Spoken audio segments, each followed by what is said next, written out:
Hello friends, देखिए polynomial का concept जो है फार्मूला वो हम आपको लिख दिए हैं, ये एक बार देख लीजिए। यदि द्विघात बहुपद A X square plus B X plus C के शून्य अल्फा और बीटा हो तो अल्फा प्लस बीटा बराबर माइनस बी बाई ए होता है और अल्फा इंटू बीटा बराबर सी बटा ए होता है। अल्फा प्लस बीटा को हम शून्यकों का योग बोलते हैं, यानी कि शून्यकों का योग माइनस बी बटा ए और शून्यकों का गुणनफल जो होता है सी बटा ए होता है। ये फार्मूला है, इसको याद रखना है।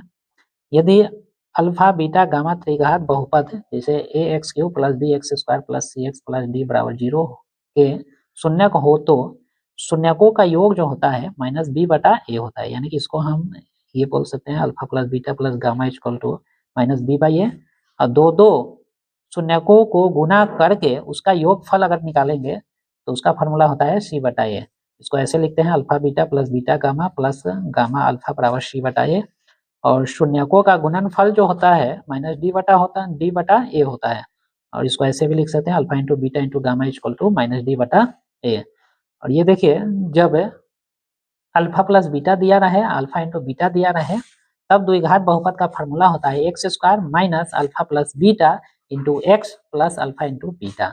और त्रिघात बहुपद निकालने के लिए बोले तो उसमें alpha plus beta plus gamma का मान दिया रहेगा, alpha into beta plus beta into gamma plus gamma into alpha, ये इसका मान दिया रहेगा और alpha into beta into gamma का मान दिया रहेगा। तब ये सूत्र लगा देंगे x cube minus alpha plus beta plus gamma into x square plus alpha into beta into gamma plus gamma into alpha into x plus alpha into beta into gamma.